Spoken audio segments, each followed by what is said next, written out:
right, welcome everyone. How's your afternoon going? Good. I just had a reflection or a memory from last year. Who was here last year, or maybe was on the way to leaving last year? This room looked very different. So I'm excited. This looks much more full, more of an audience, hopefully some great engagement. So today, we're going to be talking about domestic demand. And so as we look at that, pork has remained at approximately 50 pounds per capita for decades. In this seminar, you will hear from how leaders at the National Pork Board are taking innovative, multi-pronged approach to addressing both opportunities and challenges related to domestic demand for pork. So with that, I'd like to please welcome Dr. Brett Kaysen, Neal Hull, Jose De Jesus, and Charlotte Rommereim from the National Pork Board. Good afternoon. You are not as enthusiastic as I thought you may be. Good afternoon. All right. I knew I could count on Dr. Brad Frecking to come through with some excitement. We understand we are between you and the social hour. And we also understand we're in Minnesota and how important social hours are to those folks in Minnesota. And so thank you for being here and thank you for your time and attention. Before we get into the content of the conversation, I'm just going to talk to you a little bit about run of show. Several people this morning was asking me, Brett, are you speaking? You got a speaker tag. And I said, no, I don't wish that on you. I'm going to be moderating a panel and looking forward to it. But I'm going to start us off with some opening remarks, and then I'll move through our wonderful panelists. They're each going to come up and visit with you for approximately 15 minutes on the work that they're leading on your behalf. And then we'll close with 30 minutes of Q&A. And that's where I really want you to lean in and bring your thoughts and comments and concerns and clarity of question to this panel of experts to answer.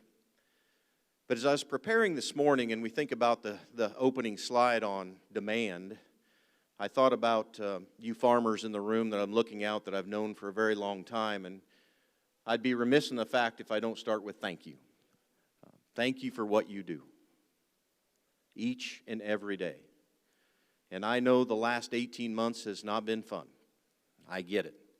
And it's hard to go to work every day with the passion that you have and the greatness that you work with your teams from a farm level when you watch the capital and the equity burn at the rate in which it's burned. And so I want you to know that these folks to my left take that personal, and we think about that as we work on your behalf each and every day. And so I want to start there. I also thought about, as you're walking through those doors and you read the title of the seminar and you're thinking about all the options that you have to network here at the Minnesota Pork Congress in Mankato, what's on your mind?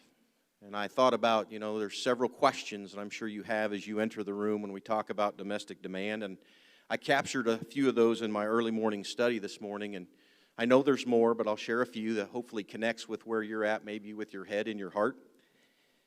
And one of those that I think about a lot as a pork producer is, why can't we move the needle on this 50 pounds per capita of consumption that has been flatlined for 2 decades? Why have we not been able to impact that? Secondly, I think a lot about innovation. And why can't we as an industry, from a pork product perspective, innovate at a greater and faster rate? There was a time in this country where they took the chicken wing and threw it away. And now we build franchises on it. And I ask ourselves, with all the bright, smart, passionate, intelligent people in this room and in our industry, why can't we do that greater, bigger, bolder, faster? I think about the medical community, and I still go back to when I moved from Colorado 5 years ago to central Iowa, and I got a new physician who I've since fired, but I walked in and I had my U.S. pork shirt on, and he read me a script of, Brett, you need to work out more, you need to drink less, and what was his final part of the script? Eat less red meat. And probably do need to give up some Coors Lights and probably do need to spend more time on the treadmill, but sorry to say, Doc, in the medical community at large, they're misinformed. And quite simply, they just don't know that actually red meat is significant and needs to be in your diet, whether you're early childhood years or elderly years, for you to perform at the best of your ability. And why can't we get that narrative changed? Charlotte Rommereim, I hope you talk about that. And finally, and maybe the biggest one that I should have started with, I'm looking at people that pay me every 2 weeks and support my family. And I take that personal. And I'm thinking, you maybe have been thinking, what has the National Pork Board been doing with my Checkoff investment to help me and my farm move product domestically? And if you've been asking that question, I think it's a fair question to ask, and I hope that after our time together this afternoon, you'll have a better understanding of that. So, as we get started here, if you'll cue that title slide, I'll start this way. I'm not an economist, but I am an animal scientist. And so because I'm an economist, or not an economist and animal scientist, here's the way I simplify this slide.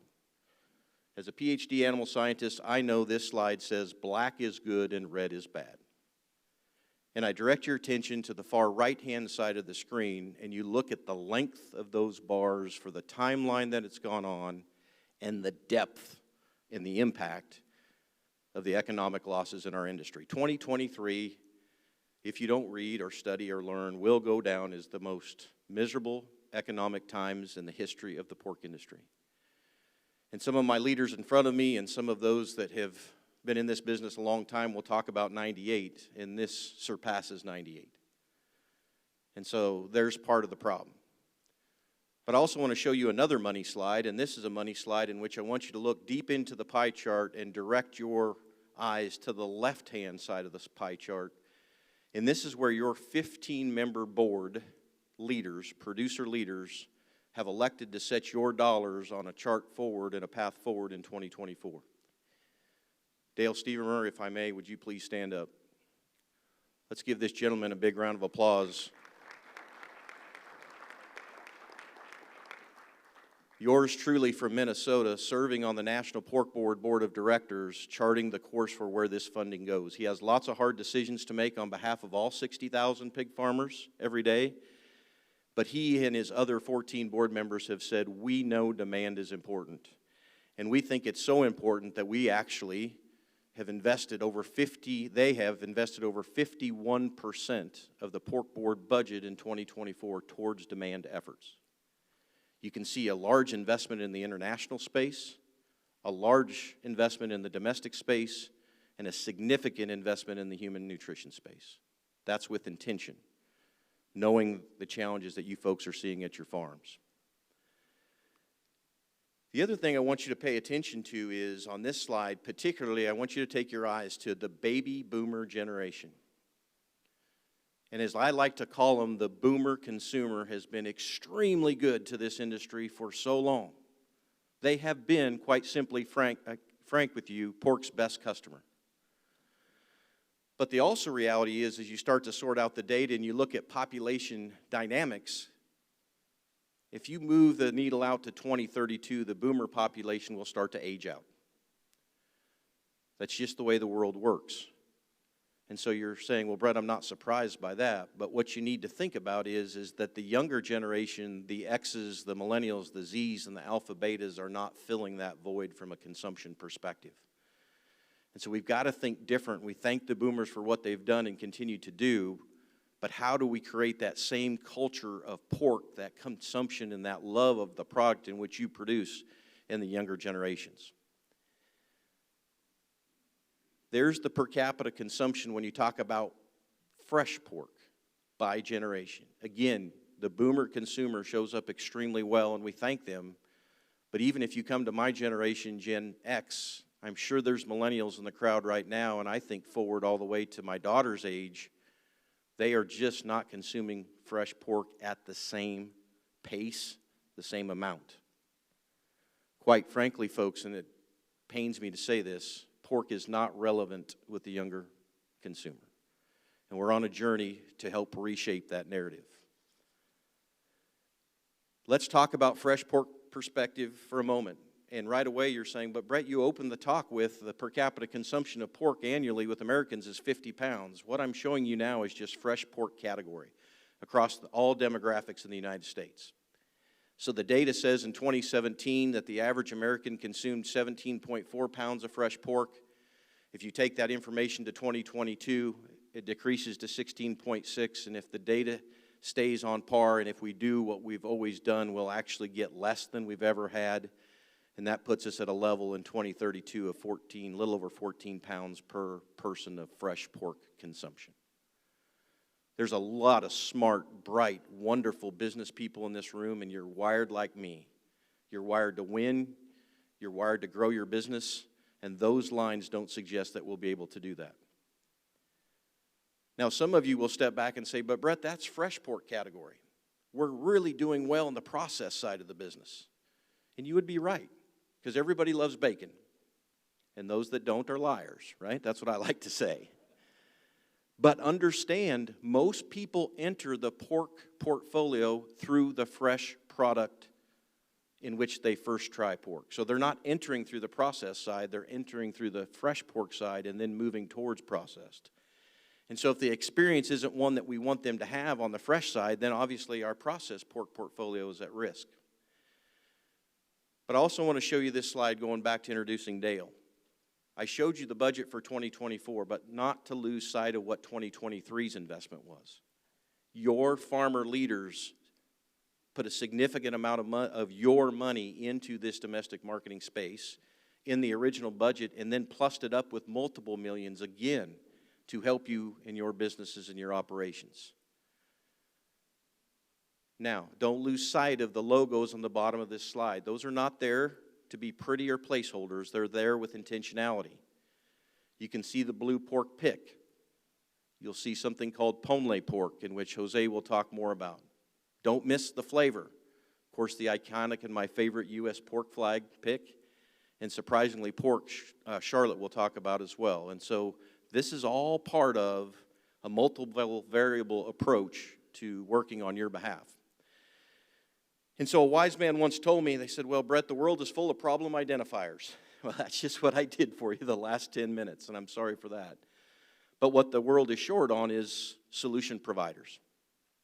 And that's who you have the opportunity to hear from today that's sitting in front of you, and the opportunity to answer some of the questions that you'll have that have been so passionately and graciously serving on your behalf for a multitude of years. Jose de Jesus will talk about multicultural work he's leading, and I just get so excited, Jose, about the future opportunities there. Neal Hull will talk to you about the great work that's going on in the retail space.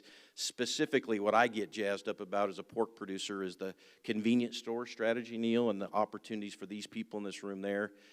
And then finally, my good friend and fellow pork farmer, pig farmer, Charlotte Rommereim, is going to bring you a nutrition lens and what the great work that the pork board's invested in that space. So the tone has been set. Sorry to be the bearer of bad news, and if you're looking for a motivational speech, I missed the mark, but I do think we enter these conversations in an open, transparent, direct way, that there's the problem, and here comes the solution set. So with that, Jose, I'll turn to you. Thank you, Brett. Good afternoon. So today I want to cover a few topics related to multicultural, and before I do that, I want to cover three things first, three takeaways. If there's anything that you take away from this presentation, let it be these three things. Number one, I agree with you, Brett. I mean, we take this personal. We really do. And driving demand at the, for pork, for the pork industry, it is at the core of everything we're doing moving forward. So not that it hasn't been, but now it's overemphasized. So I want to start with that because we certainly recognize and understand what the situation is, what the market is, and everything that we're doing from top to bottom is with that in mind. So we do take it personal. We don't like what's going on, and we're on a mission. So just want to let you know that. Number two, multicultural consumers. They are the key to unlocking growth.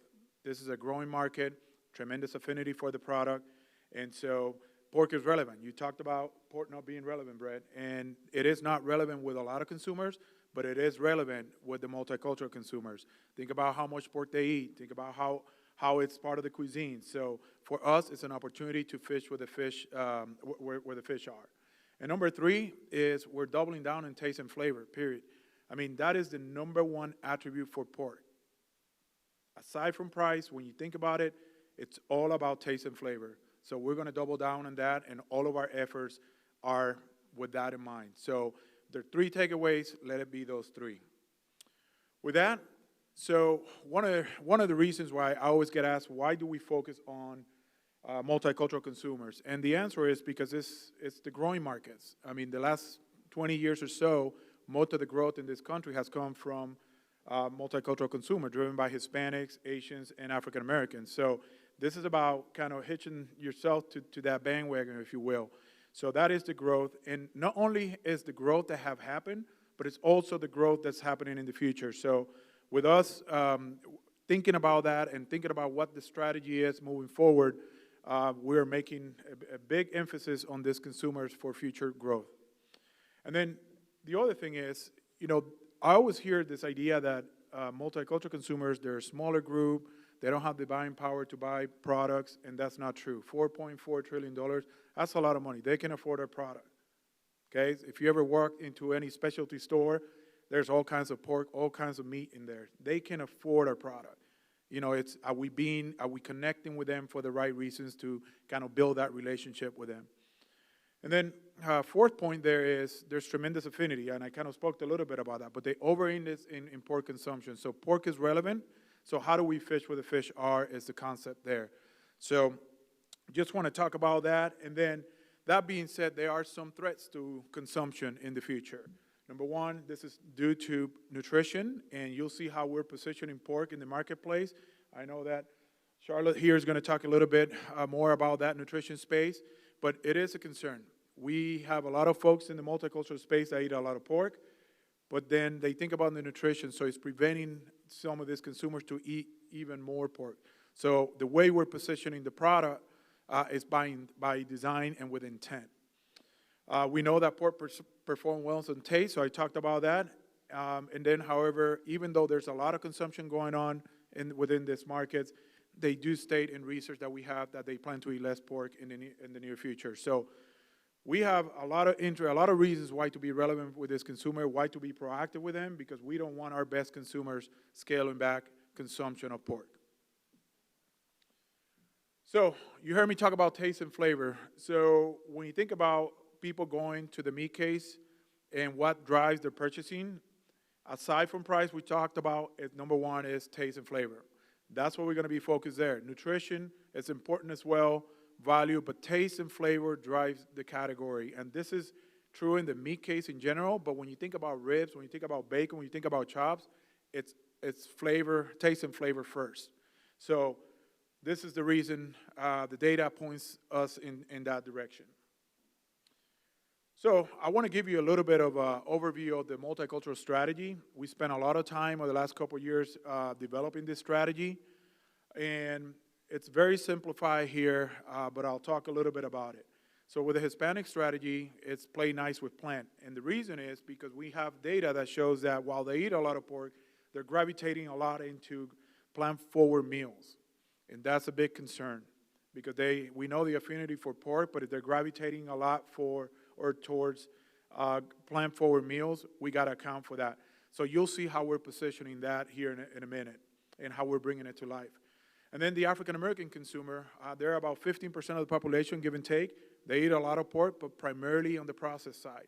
So we love our entire portfolio. And we know that pork is a big star when it comes to process and flavor, but we got to expand beyond process and bacon because there's an opportunity for that halo effect on the fresh side. So we're focusing a lot of our efforts there to begin with. So Pon Le Pork. Pon Le Pork is not a campaign. It could be if we want to activate it that way. It's mainly a strategic platform. Everything that we do, we anchor all of our content to Pon Le Pork. Simply put, Pon Le Pork means add pork, and it sounds a lot better in Spanish, I promise you that. But it's a call to action that for you who are eating pork in different ways, how can pork be part of that occasion? So if you're eating a lot of plant-forward meals, a lot of veggies, how can you add pork to that meal to enhance it, make it better? And so that's the call to action. You also notice that there's a lot of ground pork. There's a lot of pork being used as an ingredient. That's by design. We know the consumer is changing. So center of the plate, we still like that. We still promote that. But pork has an opportunity to go beyond just center of the plate, and that is as an ingredient. So you'll see my next slide here. Well, here first are the top 10 markets that we're focused on. This is top 10 markets in the U.S. where we know most of the consumption is happening, and also most of the sales for pork are happening. So We're not necessarily going to all 50 states. We're not going to every single market out there. We're prioritizing based on demographics and then also based on where pork is being sold at. Of note there, if you think about the household penetration, process is pretty good shape, 94%. And Brett, you talked about why the opportunity is with fresh, and that is very true, because when you look at fresh pork, it's at 74. We got to close that gap. So that's why, a lot of the efforts go to the fresh side. Lots of eating of pork in general, but there's a big gap between fresh and processed, and we got to account for that. And then this is how the look and feel is of everything that we're doing. It's got to look amazing. It's got to look nutritious, healthy, all those kind of things, and pork being used as an ingredient primarily. So this is how we're going to market in the digital space to try to reach out to this demographic. By the way, over-indexing in digital consumption. So those are the right channel. Think about Instagram, Facebook, TikTok, etc. All those digital channels are critical to reaching this consumer. Don't miss the flavor. This is geared towards African-American consumers. We know there's a lot of processed consumption going on with this consumer. And the reason they eat a lot of processed is because of flavor. So, and the reason they are gravitating toward other proteins too is because they feel pork is not nutritious. So this is sort of a reminder to those consumers that if you go to other proteins or plant-forward meals, you're going to miss what you miss the most about pork, and that is the flavor. So it's a reminder to them that, you can't really eat for flavor if you don't have pork. And then this is about leaning into taste and backing up with nutrition as well. So a lot of the dishes that we come up with, they show this kind of, nutritious look and feel, and that's by design. The markets are top 10 markets, slightly different because African Americans are concentrated in different markets than the Hispanics, some markets. But the same story with processed pork and fresh pork. 94% processed, 64 or 68 on the fresh side. So again, a big gap for us. And these folks are eating lots of pork. We just need to close that gap. So as we think about driving demand, this becomes critical for us. Look and feel here. This is also by design. There's some, inspiration there in terms of the dishes. But we have black people featuring themselves too, because we know they want to see that. We have the research that. So that is by design to try to emotionally connect with the consumer. So I just thought I'd call that out. And then a couple examples of the work that we've been doing in retail. I know Neal's going to get into that quite a bit.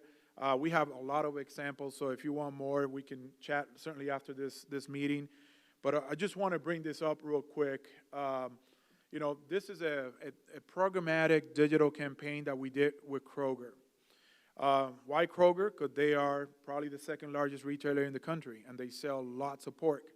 And so when you were talking earlier and talking about where is the Checkoff dollars going, here's a good example of that. We spend about $31,000, nearly $32,000 with a campaign driving people to Kroger.com and making sure they went to the fresh side promoting fresh pork. And the total pork purchases, and that was $1.1 million. So it led to that. So the ROI, the return on ad spend to that was 35 to 1. So a clear and a very good ROI for that. And it tells you kind of what were some of the cuts that were purchased the most. We have all of them we have in a spreadsheet. So here the call to action is go buy more pork.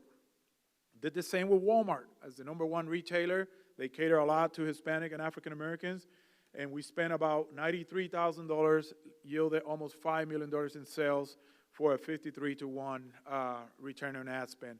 So I'm calling this out because this is working dollars going to market right now. The board just approved additional supplemental for 2024 in addition to the pie chart that you saw earlier to kind of go execute more of this kind of work to drive these consumers to the store to purchase more fresh pork. So again, we have more on this on the retail side, more on the food service side, but I'll leave you with this again. The three main key takeaways. We are zeroing in and laser focused on this market demand thing. It's critical for us. This multicultural consumers are going to be the key to unlocking demand. And then taste and flavor, we're not compromising on that moving forward. So with that, thank you, and I'll leave you with Minnesota's very own Neal.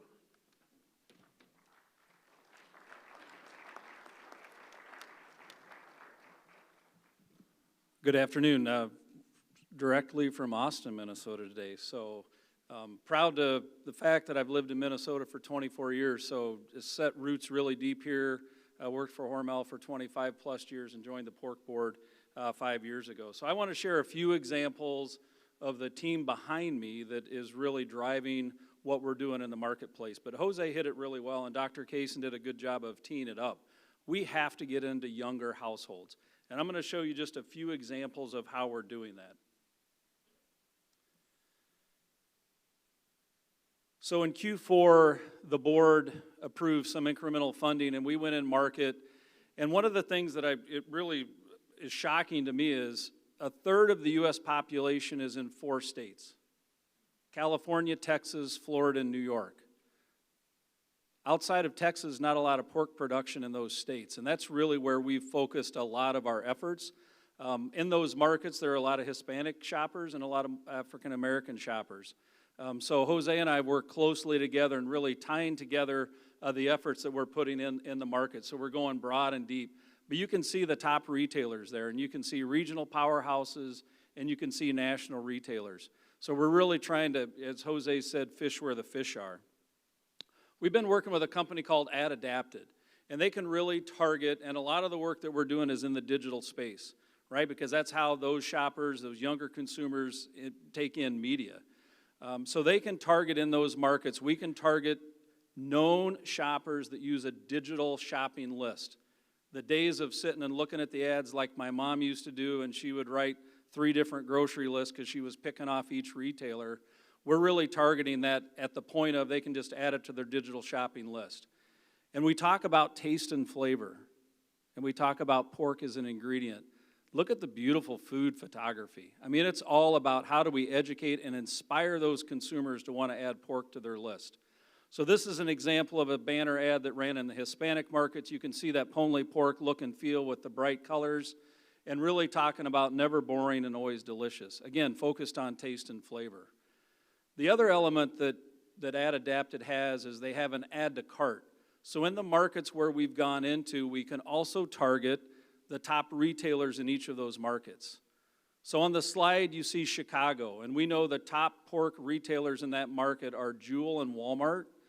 We did a test last summer with Aldi, didn't have great traction, so we added Instacart to it. Jose talks about multicultural and Hispanic markets. If you go into a retailer that's targeting and focused on a Hispanic consumer, you'd be shocked at how big the pork set is. There's a retailer in Chicago called Tony's Fresh Market. They've got 180 fresh pork SKUs. Most retailers you go into and the fresh pork set will be 6 feet, 8 feet, maybe 12 feet. I walked off one of their cases when I was in Chicago the last time. They had 40 linear feet of fresh pork. The assortment is amazing. That's why this consumer is so critical to the success of moving the needle on fresh pork. And then we did the same in African American markets. You can notice a little bit of a different look and feel, but still the same messaging. This is an example of the add to list. And here's an example of, in Dallas, the retailers that we focused on. Again, Kroger, Albertsons, and Walmart, because those are the big dogs. Those are the ones that are moving a lot of volume. There's some noise going on with Kroger and Albertsons. I think in 24, the acquisition, the merger between those two companies will play out.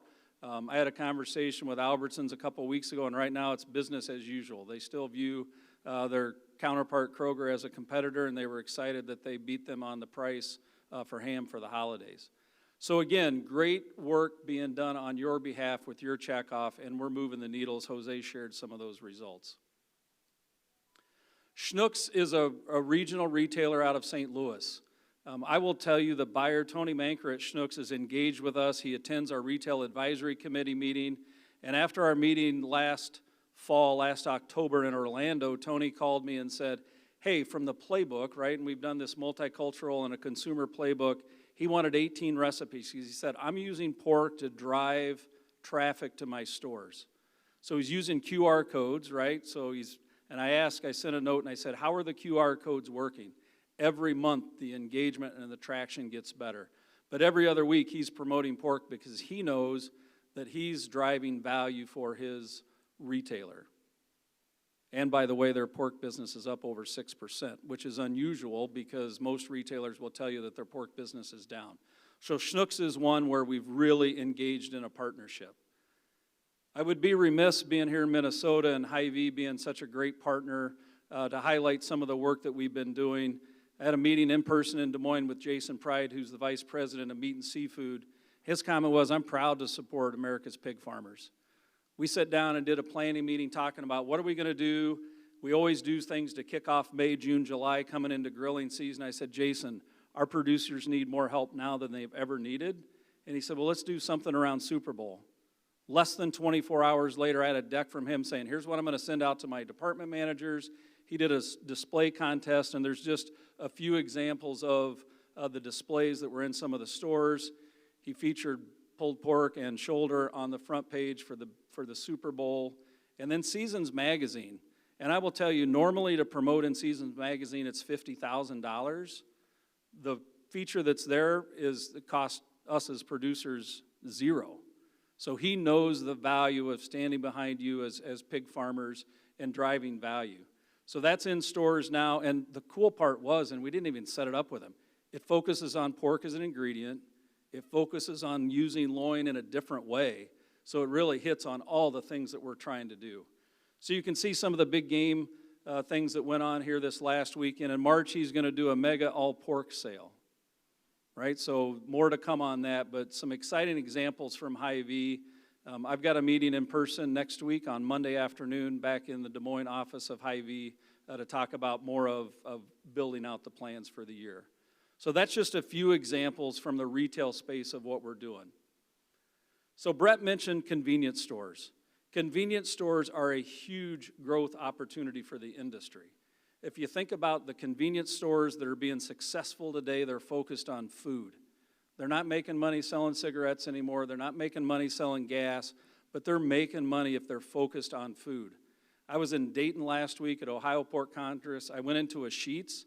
I mean, if there weren't gas pumps out front, you wouldn't have known that it was a convenience store. It felt like a restaurant when you walked in. So I just want to share a few examples of some of the work that's going on there. And again, it's all about food. So Dash In has about 50 locations. They're in the southeast. And really, we've worked with them on some premium breakfast sandwiches. So they've got a breakfast sandwich with pork carnitas on it. So again, just trying to elevate that food-forward thinking, and it's all about displaying beautiful food photography. Spink's 80-plus locations in Georgia and South Carolina. And if you notice, there's pork chops on their menu. So you can custom order a bone-in chop, breaded, deep-fried, and we're in the South, right? So it's all about soul food. But they are rocking and rolling with that. What we found in convenience stores is they all do chicken, right? And there's a lot of them that are breading in-house, deep-frying on site. So we're starting to crack the code of how do you get pork as part of that? I will tell you, Spink's, they've been 75 days in market with this. They've sold 68,000 pork chops. It's a 5-ounce pork chop, but we're starting to chip away. I will say the next convenience store chain is Parker's, again in the southeast. They've got 75 locations. We're working on finalizing the point of sale material right now, but they'll proudly display the pork pick and brought to you by U.S. pig farmers. So again, trying to think differently about how we go about it. One a little closer to home is Quick Trip. And if you live in Iowa, it's Quick Star. But Elaine Oddie and I were in La Crosse, Wisconsin a couple weeks ago at their corporate office. They are very food forward. I mean, you can go into Quick Trip and basically buy a meal. They've got fresh pork chops. They've got a bacon-wrapped pork fillet. They just launched some new fully cooked items, and they are really wanting to work with us. I haven't talked to Pam in Minnesota. Pam, I don't know if you're in here, but we're going to work on some producer messaging, and we can do it specific by state. So we can highlight Minnesota and Minnesota. We can highlight Wisconsin and Wisconsin, and we can highlight Iowa in Iowa. But again, a company that's just really food forward and moving the needle for pork, and we're going to continue to double down there. Food service, since I've joined the pork board, I know producers always want to know, what are we doing to get more pork on food service menus? And the question always comes up, how do we get a pork burger on a McDonald's or a Wendy's or a Hardee's menu? Probably harder to do, but there are ways in, and I will just share a few slides on how we're working and engaging with food service companies. So here's some of the companies that we've engaged with this last year. Firehouse Subs, Dickey's Barbecue, Four Rivers, Walt Disney World. I will tell you, that was a great experience. We went down and met with all of their catering chefs. They are very pork forward. They've got a couple restaurants that sell a Duroc pork chop. They do 3,000, they serve 3,000 meals a day, and 10 to 15% of that are pork. So we're really trying to, how do we accentuate and get them thinking different about pork at Walt Disney World?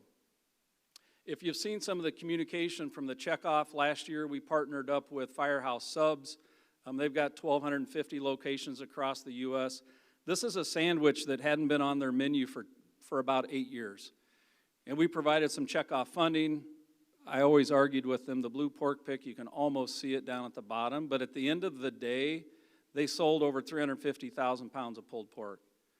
We're finalizing the contract right now. There's going to be a new LTO that comes in Q2.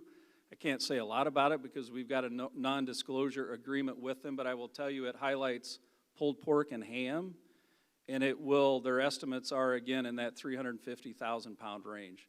So a lot of really exciting things happening in food service. Fazoli's, not a large chain, but they reached out to us last year and said, hey, we're thinking about doing a test market on flatbreads. Would you guys be interested in help us amplify that message through digital marketing and menu boards and drive-up menu boards? So we invested some Checkoff funds. They did a 3-store test in Springfield, Missouri. They saw year-over-year sales lift of 7.8%, and they're rolling it out nationwide in all 208 locations starting in July. 225,000 pounds of pizza toppings, but again, in that processed realm, but again, a success on the food service side. And then I wanted to highlight this, because another area of focus in the food service realm is broadline distribution. So Performance Food Group, they're based out of Richmond, Virginia. They recently, in the last 4 or 5 years, bought Reinhart Food Service out of La Crosse. They are focused on pork.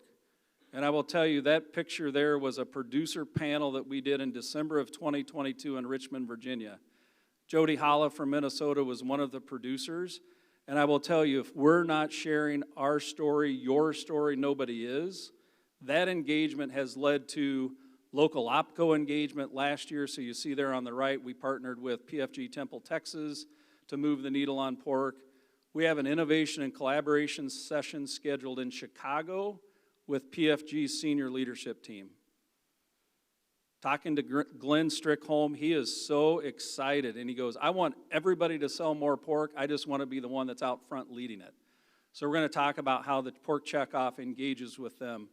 The next day, I'll fly from Chicago back to Minnesota. Pam's going to join us at PFG Minnesota for a local food show here. So we're engaging both from an operator standpoint and from a distributor standpoint. And then finally, I just wanted to share a couple things that are in market today as we sit here in Q1 of 2024. This is a promotion that launched last week. So in the top left-hand corner, we had, get ready for the big game. So we were serving ads to some consumers right before Super Bowl. Now we flipped that to just some regular photography, but fuel up with flavor, pork the missing ingredient, and dinner is calling. So again, a platform, this is through a company called Chicory. So Chicory works with recipe database companies. So if you're looking for a recipe online, we can serve ads. And the cool part about this is we can, what I call conquest. So here are a couple examples before Super Bowl where if somebody was looking for a chicken ad, we serve them a pork ad. So think about the beauty of that. We know that ground pork has given us inroads into a lot of new households and younger households. So when somebody's looking for a recipe that has ground turkey or ground chicken or ground beef, we can serve them an ad for ground pork. And it's been really, really successful. And then finally, Jose mentioned Kroger. We've done a promotion with Kroger over the last few years called a single subject email campaign. We can go into their database because retailers have a robust profile of their shopper. We can target lapsed buyers, which means that that shopper hadn't bought fresh pork at a Kroger in the last 6 months. Doesn't necessarily mean they didn't buy fresh pork somewhere, but it's the closest we can get to that purchase point with the consumer. We're going to focus exclusively on loin cuts. There's a digital offer there, and I will tell you that's 100% funded by your friends down in Iowa at Iowa Pork. This will go live at the beginning of March and run through the end of March. So just a couple examples of things that we're doing to invest your checkoff, to drive demand, but at the end of the day, and Jose said it really well, we're focused on taste and flavor, and we know that we have to get to younger consumers for that long-term demand. So I'm going to turn it over to Charlotte. She's going to talk a little bit about the work around Surprisingly Pork and the things that we're doing in the nutrition space. You see all the letters behind my name. I am a pig farmer from South Dakota. I'm also a registered dietitian, and that's what all those letters on the back end mean. I say I'm a pig farmer from South Dakota, that when I was young, my dad had me in the farrowing house. I helped mark litters. My dad raised purebred pigs when I was a little girl. And at that time, I was not there because I was supremely interested. You can imagine that a preteen, teenage girl is not particularly interested about being in the hog barn with her dad. I was there because I didn't ask any questions. My brother continued to ask. He was interested in the farm. He kept asking questions. And he would upset my dad's routine and his counting and his ear notching and all that kind of stuff. I just handed the pig to him and held it. So what I was interested in, however, was foods. And my uncle was a physician, and I was interested in medicine. The combination of food and medicine is a dietitian. And that's what I've done. I have been working for the National Pork Board for a long time, for over 15 years, not working necessarily as a paid employee, but I've been a volunteer like many of you are. I've been on the Human Nutrition Committee since Barb Detterman figured out that I was a pig farmer who knew about human nutrition. And I can say that I have never been as excited as I am right now about what we're doing at the National Pork Board in my over 15 years of being around this. So who we are fits absolutely perfect with the nutrition message that the consumer wants. They want to know, and we should be proud of the product that we provide. We have a product that has unique nutritional characteristics, and we are doing that. We do it in a sustainable manner, and we're taking ethically, we're taking good care of our animals. Those are the things that the consumer wants to know, and they want to know that along with the other aspects along with the nutrition. And who we are and what we do, the science, the story, the endorsement, also fits perfectly with a nutrition messaging. For the health and wellness strategy, we need to, and I love this statement, subvert people's ingrained beliefs about pork. And I want you to understand that ingrained. Their beliefs about pork and pork nutrition are generational. They're stories. They're things that they've been told for a long time. Their grandmother may have cooked pork and had beliefs about pork, and they passed it down to them.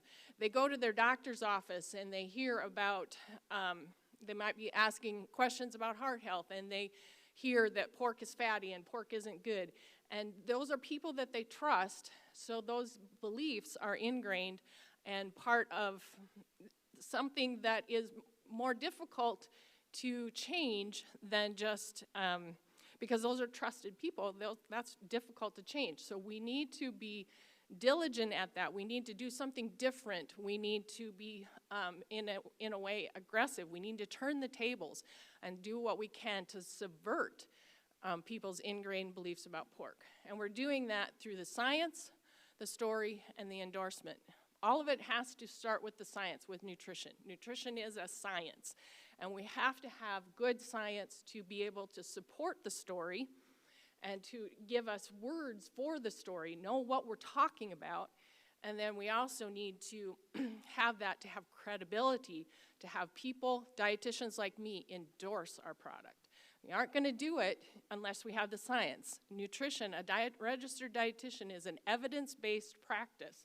I don't tell people things about how to do things nutritionally unless I have the evidence behind it to know that what I'm saying is credible and worth their time. I'm asking people to change their eating habits, perhaps, and to do better. I have to have science behind that and know that I'm asking them to do the right thing. So it's all supported by the science, but we have to, like anything, we need to tell a story. Things aren't good unless we tell a story, and we're doing a great job at telling that story. And we're also partnering and building relationships with people who are going to endorse the nutrition of our product. So I'm going to describe those three things: the science, the story, and the endorsement. The science. Here's what we're doing. Look at these numbers. In 21 years, we funded 58 studies. Great research, limited, a little bit scattered sometimes. It has brought us some foundational research, so it's things that we needed. However, look at what we're doing in the last 3 years. We have 24 studies funded. And you may ask, why do we need to spend that kind of money? And I will tell you from a professional standpoint, is research that's more than 5 years old, I don't pay that much attention to it. So research has to be continuing. We have to do it all the time. We can't just say, hey, we had a great study 10 years ago and think that's good. We have to continue because the people who are looking at that won't look at it unless it's relevant and new. And new means relevant. So I think that is, and then not only are we increasing the amount of dollars that we're spending, but then also we have a strategy. They worked over a year on this strategy. Several nutrition experts were called upon, seeing what the trends are, what they thought is the future is, where the gaps are, what do we not know about pork and nutrition. And then we focused on these three strategies. We're establishing pork in its role in the dietary pattern. And I want to realize that dietitians don't talk about food. They don't talk about one food, they talk about what does the whole picture look like? What is the eating pattern? So we have to be a food item that fits into a healthy eating pattern.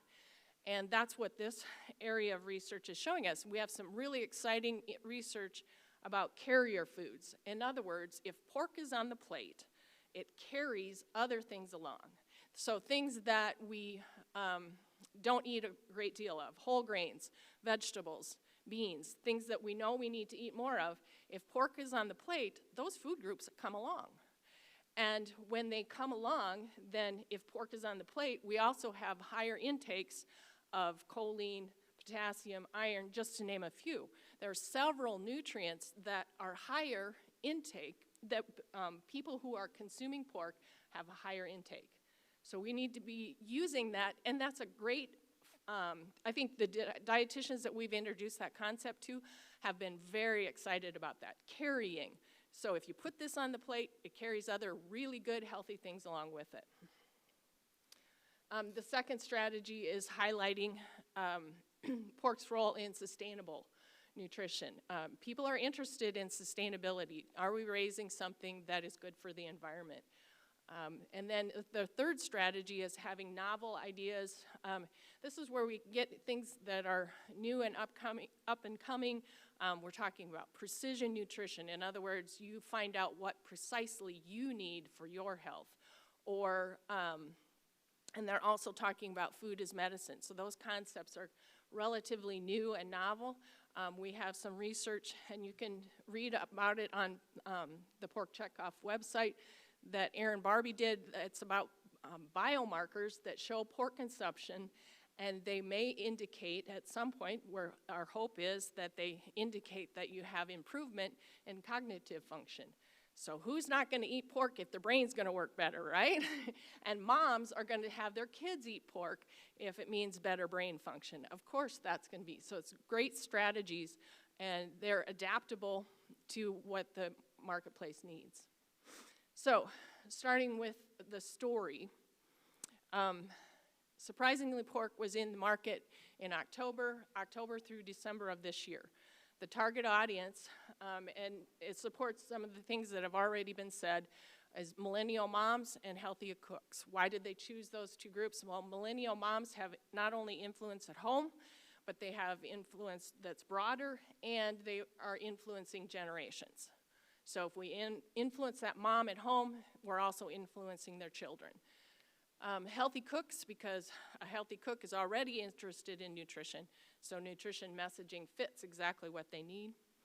We've tested, we're learning key nutrition messaging, what works, what doesn't, and then in 2024 now, they're using and analyzing what was effective and what wasn't. And again, it's an always on. Nutrition is always on. We always need to have it in front of people. We need that message to be done repeatedly. And so because, as I said, ingrained beliefs are not changed overnight. We can't do this in a short term, just a campaign or an ad. We're not going to get it done. We have to be in this for the long haul.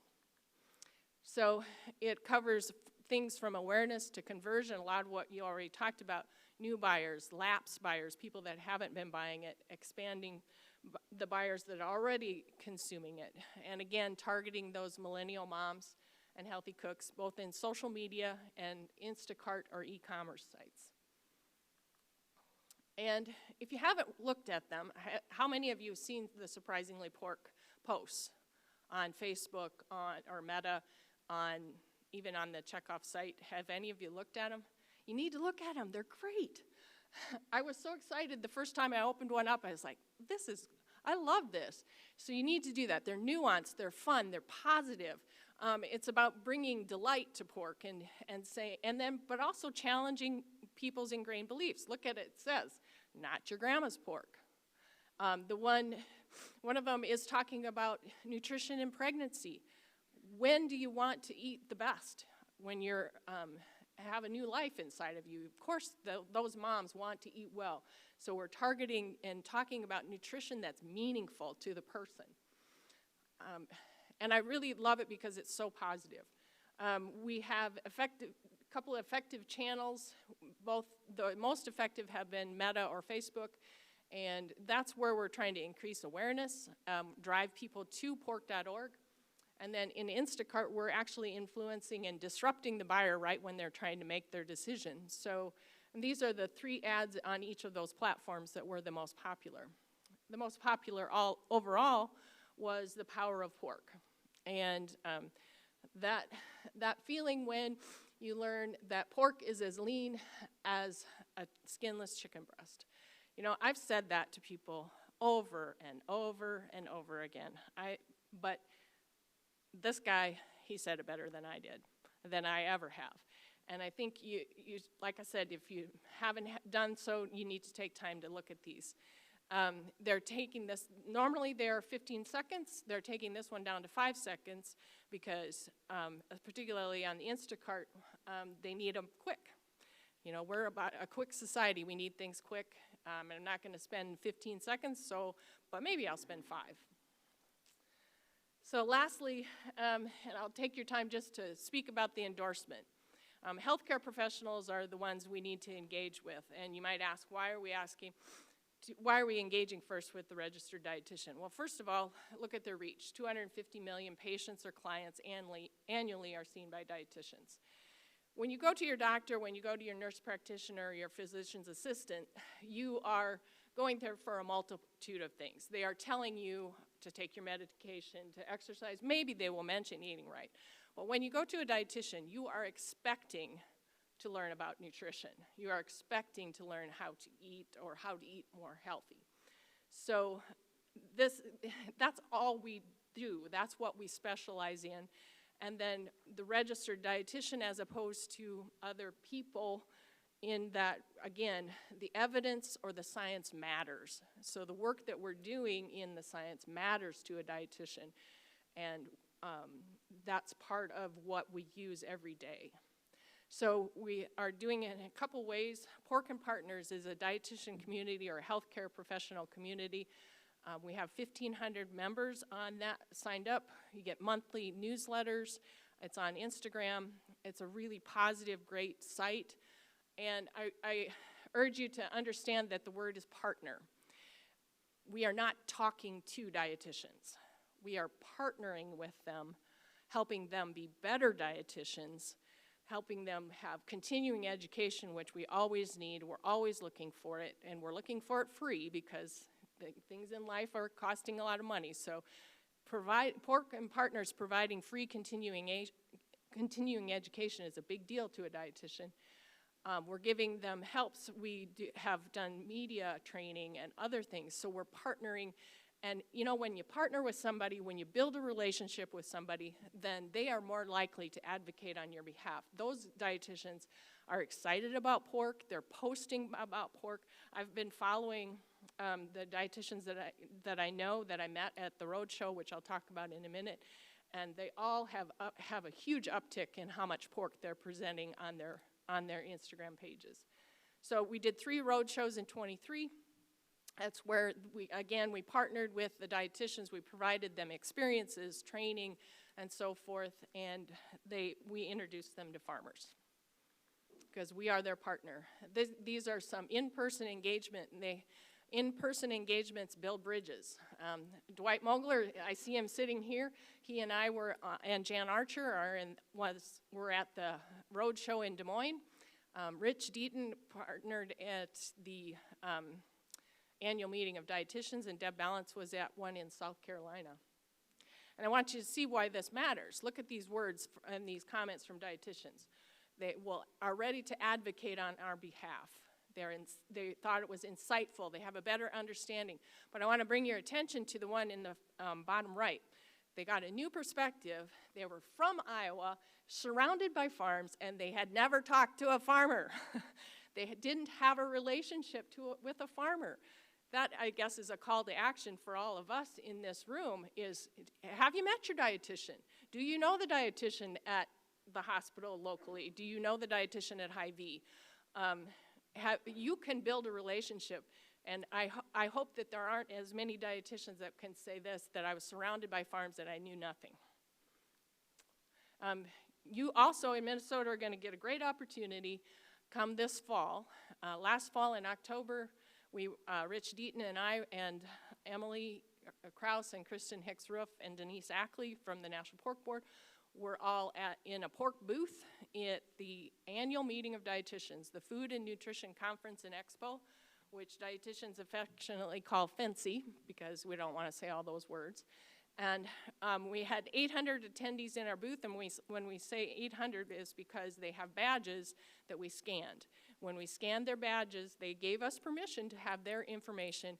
We have since enrolled them in the Pork and Partners program, and they are getting regular emails from us. And then 70 plus dietitians attended a luncheon. So you have the opportunity this fall because FNCE is coming to Minneapolis. And we already are in the works of talking to Minnesota Pork about having farmers come and man that booth, helping you meet dietitians from all over the country. And we are going to do a bigger luncheon, and we've submitted 7 educational proposals. We'll find out in March how many or if they got accepted.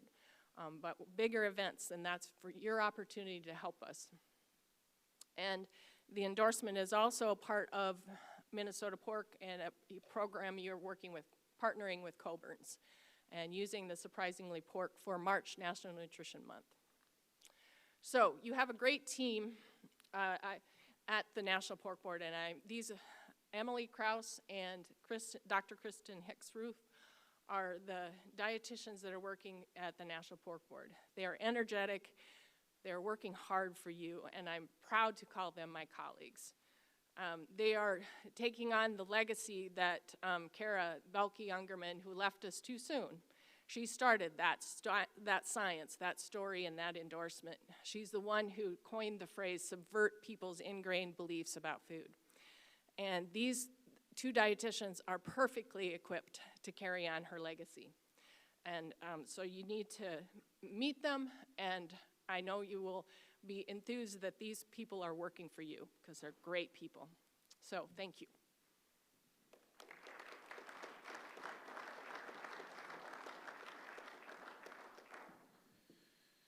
Well, thank you, Charlotte, and thanks to all of our panelists and experts here. Wow, that was a crash course, wasn't it? So we started out the conversation with all the problems that Dr. Kaysen had identified, which wasn't very fun to hear. But then I hope you appreciated the segue as we worked through with the opportunity in the multicultural space with Jose de Jesus and the work he's leading, especially Jose and the Hispanic community being the fastest growing culture in this United States that loves our product. We transcended then to Neal Hull to talk about the retail space, but the place where I get the most excited, and I'll say it again, is in the convenience store space to touch that younger generation. I saw the heads nodding, Neal, as you were talking about the convenience store. It's not the Amoco gas station that I used to roll into as a kid where you grabbed a roller dog, a Mountain Dew, and maybe a can of Copenhagen and went down the road, right? Not that any of you'd ever do that. These are really food stores. And to be quite frank, they are playing a role in our society, folks, in that in this country we are and have what we call food deserts in rural America, in which people have to drive 35, 45 an hour just to get groceries. And pork plays a role in these convenience stores. And then, of course, Charlotte, in her perfect pig farming background and voice, brings you to the passion of a position that, to be quite frank, the pork board has been absent in for 2 decades, and that's the nutrition space. And so kudos to Dale and the farmer leaders to investing big and bold and aggressive in that space, because it is the future. And I go back to my Winterset, Iowa interaction the first time I met my new practitioner when he said, step 1, eat less red meat. It was clear he was reading a script, and he didn't really actually know the science behind his suggestions. And so starting with the registered dietitian community is very impactful. So thank you for that, Charlotte. But let me be clear, the National Pork Board and the Checkoff does not have a magic wand to fix the current problem by itself. I think a lot about you, I think about our organization, and I think about the investment of Checkoff and what can it really do. And here's what I know it can do. It has the opportunity to convene people. We can convene people from all over the world with different abilities, different education, different views, and different backgrounds. The pork board can do that. When we convene the right people in the room, like today, we also have the opportunity that we can catalyze a thought. If we convene the right people and we work the problem and we try to sleuth for a solution, we can catalyze a thought that's a potential solution to the problem. And third, the National Pork Board and the Checkoff can help scale that thought. But remember what I said help scale. And so the Checkoff can't just wave a magic wand with your investment and fix all the challenges that I set up on the front side of this conversation alone. We have to work as a pork system from a slat level all the way to further processed, all the way to the convenience stores, the registered dietitian, Charlotte, and it takes all of us to do that. And it's a big, complex, powerful machine that we've built that's hard to move at times. And so it's got to be a we mentality as opposed to a me mentality. But I hope what you've seen here is tactically on the day-to-day where the Checkoff can have an influence to drive some wins. And Jose, I go back to your metrics and your data and the ROI. The farmers in the room that look at big data every day and talk about ROI every day had to get excited about those 2 slides specifically. But that's where we're headed. We're working on your behalf in the short run, grinding it out every day where we can get the quick wins. But we're also trying to convene the right people to catalyze a thought to ask others for us to come along on a journey of a solution. And so please provide us that information and those people that we need to bring to the table. So with that, now it's your time.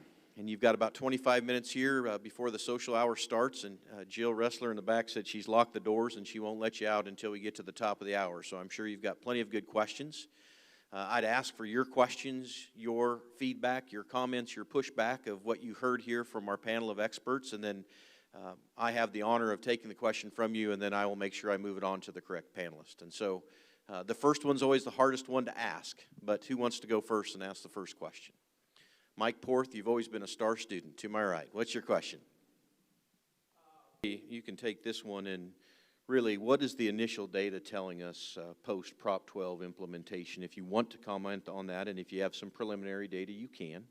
But more specifically, tell us more about making sure we grow the business in the Hispanic communities in California. So two-part question, take it as you see fit. Yeah, I think there's no doubt that pork is down over there. I mean, we have our analytics team, and every time they share data there, that's where it points to. But I'll tell you this story. I think I told this to Terry Walters today. I spoke with a retailer last year that said they had their best year ever with fresh pork. A leading Hispanic retailer, they had their best year ever. So I said, in California. And I said, well, certainly I'm very interested in hearing about that. And what he said to me was, look, we compete on the basis of customer service and quality, not on price. So his argument was, we never shocked our consumer with our pricing. We sell, say, $2.29 loins, whatever it was. When they had to go up because of supply, they didn't shock their consumer. Now, those retailers that were selling loins at 88 cents a pound, when they had to go up to $2.49, they shocked every single one of them. So that impacted their business. So I guess the point here is it depends who you ask. I mean, and, you know, correct me if I'm wrong, but we don't have data on Costco either, right? Because they don't report that. So this is just going based on what's reported out there. But there are some retailers that are doing well. You can argue who's monitoring what, and I don't, you know, that's for maybe somebody else to sort of argue or comment on that. But there are some retailers that are doing well over there, and they're not competing based on price, more about quality and their customer service, and that's leading to some results. I mean, they had their best year ever. So I don't know if that answered your question, but that's a little bit of an insight that I have. Maybe you can comment a little bit on some of the relationship you have there from a retail perspective. Yeah, Elaine and I met with Costco last September, and without asking a point-blank question about Prop 12, I said, "What's your biggest challenge?" And he grinned at me, and he knew where I was going. They were down just a few percent in California, so it's a function of who was out front and securing supply and who didn't. Conversations with Albertsons, they'll say, we are forced to merchandise what we have available, not what we want the key assortment to be. So I still think there's a lot to play out in California as we get deeper into that. But I will tell you, we're setting up a meeting with Albertsons to go to Pleasanton, California, and walk stores and really get boots on the ground to hear directly from them. We need to hire that guy. He's smart. And so thank you for your questions and your comments. And lots of questions within the question, right? And so I'm going to unpack them for you, panelists. And thank you for your comment. And I'm going to start with the last one that you asked. And the last one you asked was around the international market and China's challenges relative to our export market. And I'll just address that with the crowd real quickly. First and foremost, thank goodness for the export market in 2023. That was a place that we can actually celebrate and toast on here later tonight at the social hour. But what I want you all to know is that our board of directors has directed our staff to take a diversified international marketing approach. And we all know when China's in big. And when China's out big. And for those of you that have been studied geopolitics of late, probably not the best friends of the U.S. and China today, and I don't see that changing anytime soon, no matter what the results come from the election in November. And so our board has challenged us to grow other markets like we have in Central America, for example. So let's get into some of your other questions that you asked, and good questions they are. And so, Charlotte, I'm going to let you address first the health and wellness piece. And you're going to have to work together with your partner to your left, Jose. Parse out, you talked about health and wellness and protein and food as medicine, Charlotte. But then we talk about don't miss the flavor, and flavor wins the day. Some folks connect that as maybe flavor's not healthy. And so how did we get to the point, right, where, Charlotte, you are taking the stance you are as a health professional, and then, Jose, take us to the data that suggests maybe the ingrained beliefs we as pig farmers have don't connect the dots exactly like our consumers see it from a flavor/health perspective. So, Charlotte, start with why did we land where we landed in terms of where you're headed with the nutritional profile of pork and your team at Pork Board? First of all, we don't eat single foods, and I think that's an important concept to understand. And I remember being just a just a little frustrated when I used to look at pictures, and I was actually looking for a presentation I was doing for National Pork Board. It wasn't specifically about what's going on, but I was looking for pictures of plates of food with pork and other foods.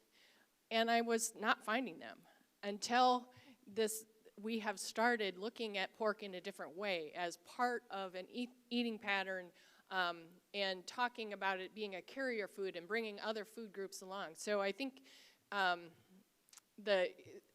we address healthy eating by thinking of food in a different way, thinking of it as what's on the plate, and the plate contains all different food groups, and that's the way we eat. And so now when I'm looking for a healthy a plate of food that includes pork, I can find them all over the place, because we have pork and vegetables, pork and grains, pork and even fruit. We're one of the few proteins that goes, flavor profile will go with fruit. Peaches and pork, grilled peaches and pork are one of my favorite foods, and I love applesauce on pork. And so I think of nutrition probably in a different way. And also, it's okay that we like flavor. It's okay, and that's why we eat. Eating is a pleasure, and first and foremost, it's something that we love to do. And if I, as a dietitian, thought of it only as a science, I wouldn't be a very good dietitian, because how am I going to help people eat if I don't even consider the flavor and what they like to eat? So dietitians think in terms of eating patterns and how we look at food as a whole. And I, of course, am going to be relevant to the culture of the person that I'm talking to. So my patient, my client, I'm going to be relative and talking about that. And if flavor is important, then I'll talk to them about flavor, and I'll lead them into eating the healthy, flavorful proteins that they can. So what I heard there, Charlotte, before we go to Jose, is as a pig farmer, you're talking about a complete ration, right, for people. That's what you're talking about. We can understand that. Jose, you're going to talk about the flavor component and how we ended and landed on there for this certain segment, but also to the gentleman's question about the imagery. And I was just enamored as you briefed our board, I think in January, on the African-American community audience, specifically the graphics to the fingernails of the detail and the imagery. So talk to flavor, how did you land on that? And then talk to these folks on the detail and the depth of imagery in which you and the team have worked on to portray the message that needs to be portrayed for a certain audience. Yeah, so it's actually a really good question, and I would say that, we have different target audiences, right? So as Charlotte mentioned, they focus on the millennial mom. Our target audience is primarily the bicultural Hispanic, say, if we're looking at the Hispanic market, unacculturated Hispanic. And so, we're able to deliver a message accordingly. The other thing I would say is, we're coming up here with a segmentation study that really have, identify 7 segments that we can go after with key messaging, right? So, yeah, primarily flavor and taste is going to be a big deal. But you can figure out a segment and deliver just nutrition-only messaging to those folks who only care about that message. It's the beautiful thing about segmentation is that you're able to identify which audiences want to receive what kind of messaging. You can find an audience that has concerns about animal welfare or sustainability, right? And you can deliver messaging to them. So it's really precise, really marketing, if you will, to deliver messaging that the audience wants to hear about. Now, that being said, I was talking to someone earlier, and I say, I believe pork is a protein that has it all. We are versatile, we are nutritious, and we win at the expense of flavor, right? And we have the data that point us in that direction, why flavor is the #1 driver for us aside from price. So, I guess I will answer the question that way, is the fact that, we can identify the audience and deliver the precise messaging according to what they want to hear. In terms of your comments on the imagery, we have a lot of research on Hispanics, African American. One of the things that comes to life, which is why we do things in culture and in context. It's not simply taking generic advertising or general market advertising and translating it and just delivering to an audience that, say, in this case, happens to be African American. We know what their issues are, what they're looking for. We know that from the research that they want to see themselves in advertising. So as much as we want to feature pork, which we do, they want to see themselves in this advertising because it's kind of what emotionally connects the dots with them. And honestly, before you can connect emotionally with anybody, you have to be relevant to that person. You can take that in business, you can take that in personal life. You have to be relevant. And so for us, we know that nails are important to this community. We know that the hair is important to this community. You know, all those things, they want to see themselves in advertising, right? And the ads that we produce. So if we want to connect with them, we want to be relevant with them, which we do because they're an important part of our business, why wouldn't we do that? So that's the logic behind it. It's not so much with the Hispanic. We're focused more on the food.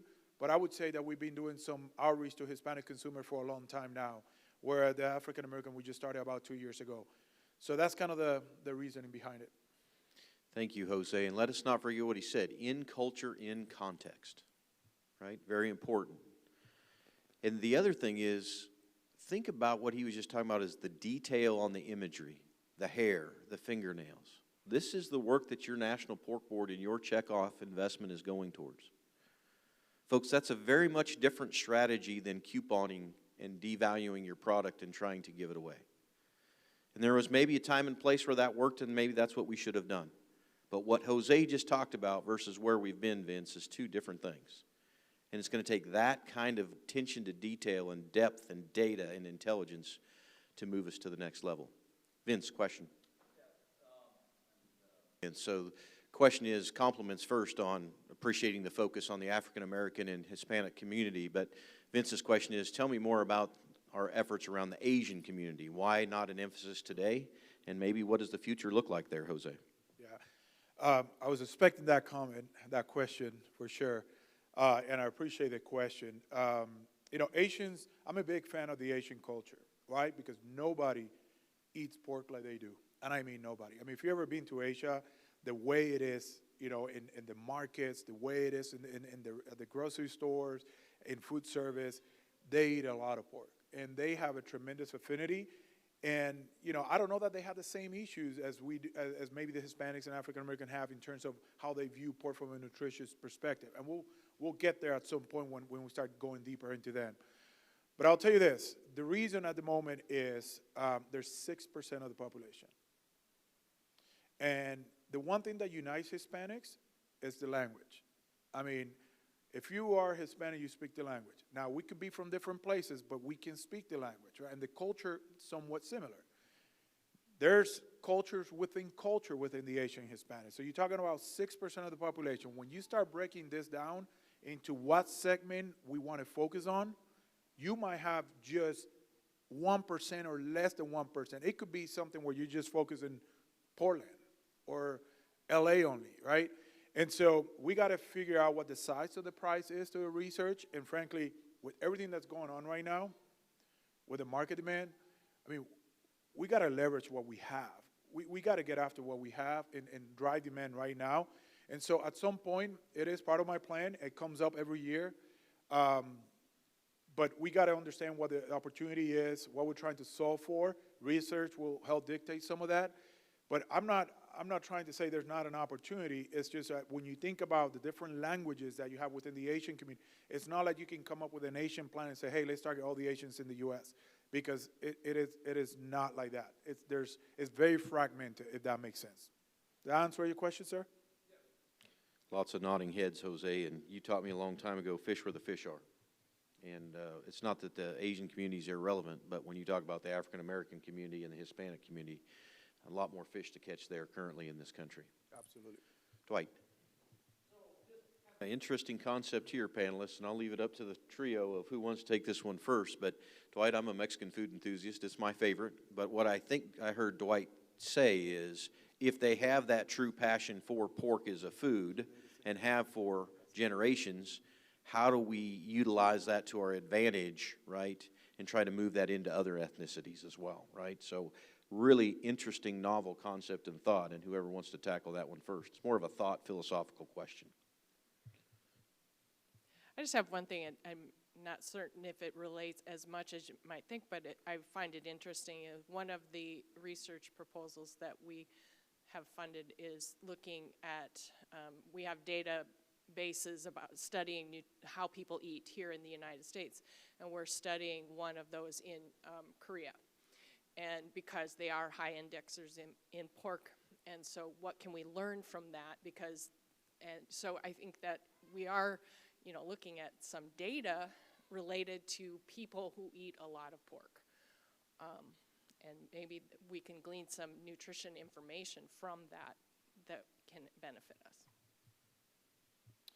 Yeah, I mean, I think you and I have talked about this in the past, but I would say that, Mexican food have become very mainstream. It used to be, anybody heard of Taco Tuesday? That's so American nowadays, right? And that's okay, right? I mean, but it became, before that, it was a big deal, Mexican food, and now anywhere you go you say authentic, not authentic, they're serving their customers, right? They're understanding who's going to their restaurants, and they got to serve, because if you might get too authentic, they might not like it. I don't know. Food trucks, different story. You go to a food truck, you see more authentic food, right? So, you're starting to see at retail a little bit more some of that. I know Costco brings that tonkatsu cut that's very popular in Asia. So, I do know from our research that a lot of our consumers are really receptive to Asian dishes. So we do create some recipes for inspiration, things like that. But I think we can get pretty heavy once we sort of narrow down if that's the path we want to go with the Asian market. Because I think there's a lot of receptivity for that kind of cuisine in this country. And, you see it at every corner, right? Particularly when you go to the West Coast, there's a lot of Asian food going on. So I don't know, maybe Neal, with your work with some of the retailer and food service, anything you might want to add to that? I mean, if you think about a retailer that focuses on the Asian consumer, it's totally different. The way they merchandise, it's all thin sliced, it's all for hot pots, it's all for, really light dishes. They eat very small portions. And what I've learned in mainstream retail, right? We're still in this mindset of we got to sell big packages of meat. We sell whole boneless loins. We sell whole shoulders. And I've had many conversations with retailers to say the consumer that is predisposed to buy those, that group's getting smaller and smaller. And our younger consumers don't have to do it.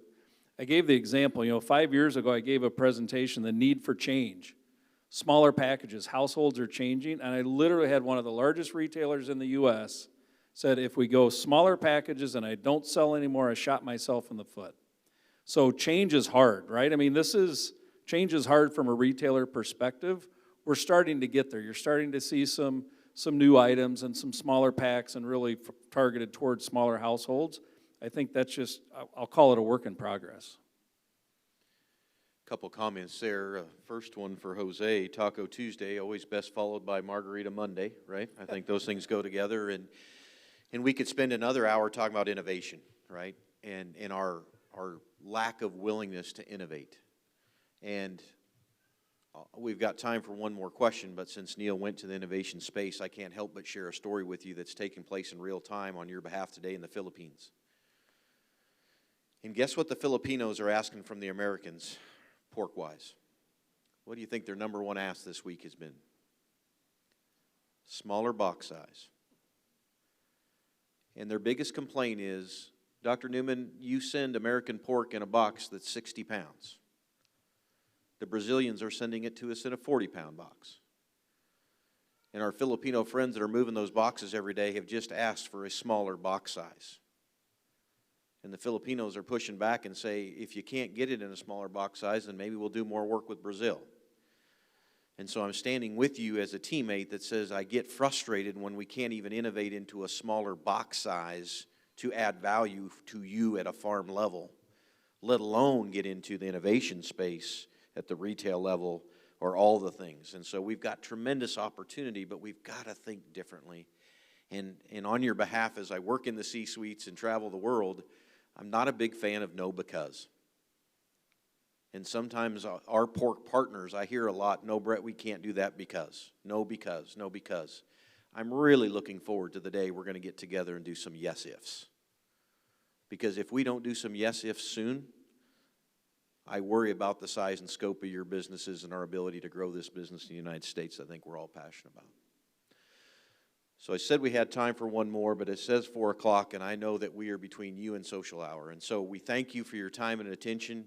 I'd ask you to point your phones to the screen. A lot of times as I travel the country, folks say, what is the pork board doing on my behalf of my Checkoff investment?